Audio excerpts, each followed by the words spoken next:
All right, hello everybody. We have Sky here. Sky, why don't you introduce yourself? Hi, I'm Sky.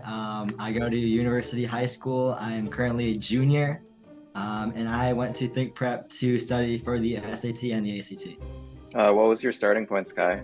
My starting point for the SAT, I took a test in like January before coming to Think Prep over the summer. I think I got a 1340 on that. Mhm.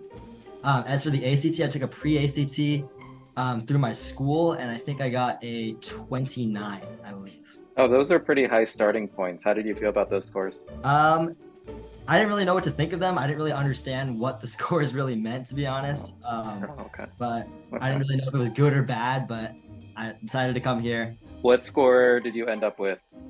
So SAT, I ended up with a 1580. Luckily, I did it on my first try, so that was very nice. As for the ACT, I just got my score back out of 35, Oh, so pretty cool. good. So yeah, so a lot of improvement, certainly. And then PSAT?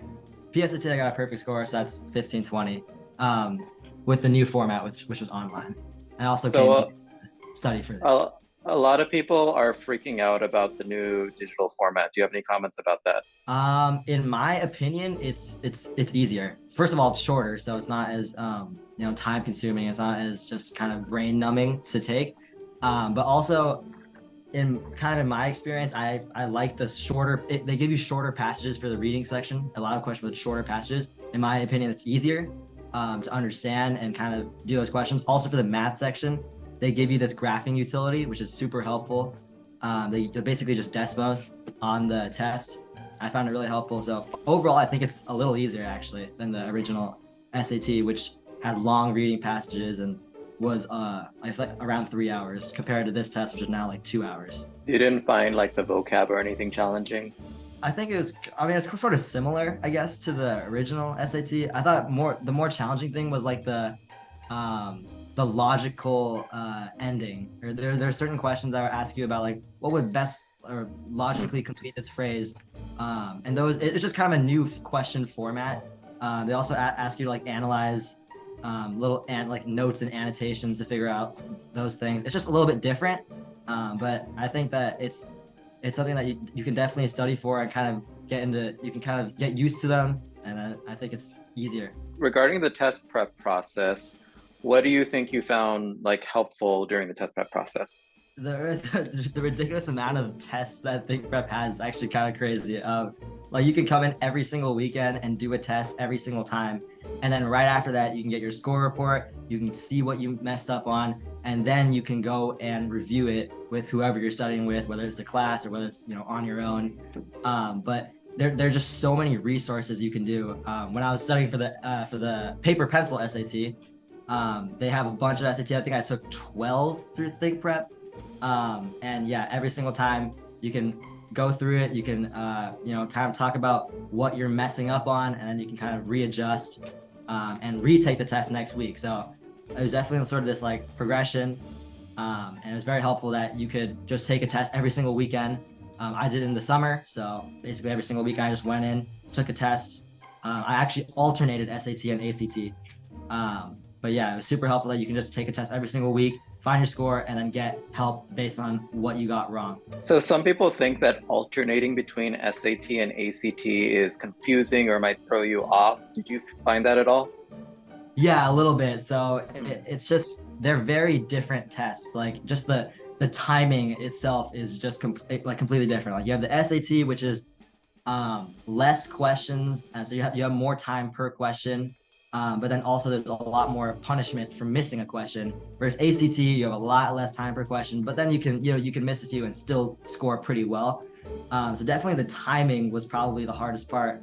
Taking the SAT versus ACT, always switching it up to kind of readjust for how much time you have per question. And also, it just asks different things. Like, for example, the science section on the ACT, it's pretty different than anything on the SAT. So yeah, it's a different test. So it was a little challenging, but you get used to it after taking a couple.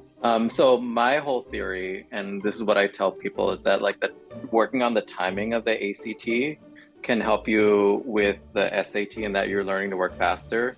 And then working on the very theory-based part of the SAT could help you with the ACT. Did you find that at all? Yeah, certainly. I mean, the SAT definitely pushes you in terms of question difficulty. I would say overall, the difficulty of questions on the SAT, at least for the paper pencil SAT, were certainly more challenging and definitely obviously took a longer time. But yeah, it's definitely helpful to kind of go back and forth because you become pretty quick at taking these tests, but you also are able to understand the more nuanced questions that ask more specific things, or maybe more inference-based kind of questions, and you can definitely apply them to each test, and it kind of helps itself by taking both, I think. So I think people should take both. Did you have a goal for yourself when you're starting this process? I had no idea what I was gonna get. All I wanted to do was just improve. I didn't know that I'd be getting what kind of scores I'd be getting. I didn't know, what I'd be able to achieve through this thing. I just know that I wanted to improve. But yeah, I had no idea prior to coming here what I was gonna get or where exactly I wanted to be. I didn't know what I was capable of doing, to be honest. So are you saying that when you took the test in August, you didn't have any idea, like, okay, I'm gonna get a 15 something? Oh, sorry. I thought you meant prior to thinking. Oh yeah, I said prior first, but now then the day of the test, do you have like a goal, like perfect? I definitely was aiming for perfect on the test, but after the test, I felt pretty good. It's kind of a feeling, like certain questions. Oh yeah, I fixed this question. Yeah, like I originally had this wrong, but oh yeah, I scribbled it out and I figured out the answer and I fixed it. And you just kind of left the test feeling pretty good. And yeah, I just felt pretty good on that test, and I got a pretty good score. So when you opened the score and you saw the number, what were you feeling? Well, a little bit of shock, obviously, because it's the first SAT I had ever taken, and basically that was the score I wanted to hit, right? Like I think towards the end of my practice test that I was taking, I was scoring around like 1570-ish. Maybe, yeah, around 1570. So it definitely exceeded my expectations. I was super excited, super happy. And yeah, it's just super happy. And then with the PSAT score, obviously we don't know what the national merit cutoff is, but clearly you surpassed the cutoff. There's no way the cutoff would be above your score. Are you going to use the national merit thing to your advantage? Are you going to apply to colleges that have the national merit scholarship, or you don't know yet? Well, I'll definitely use it. I mean, it's certainly something I prepared for it and I studied for it. So I'll definitely try to use it. I'm still not entirely sure about the process of National Merit Scholar. Okay. But I know there's certain things you can get money, or you can use some sort of application. So I'll certainly do that. And yeah, I'll definitely won't let this opportunity go to waste. Because just a quick rundown. So then like schools like USC, if you get in, you get a half tuition scholarship. Oh, okay. If you get in, and then same with Boston University. So if you get in, you get a half tuition scholarship. So it's one of those, it's a really hard thing to get because it's less than 1% of students who get it, right? And it's not all schools, but some schools do give scholarships that are associated with that. So you basically made yourself a lot of money if you get into those schools.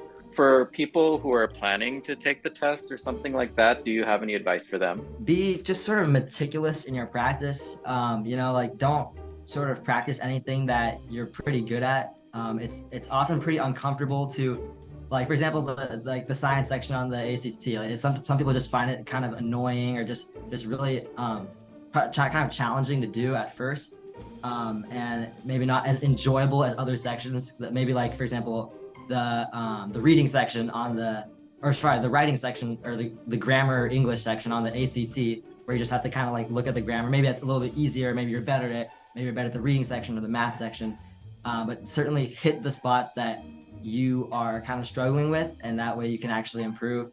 Obviously, it won't be as enjoyable as doing things that you're good at, but that's how you improve. You just work on the things that you're not as good at, so you can strengthen those and bring everything up as your composite score, or your total score on the SAT.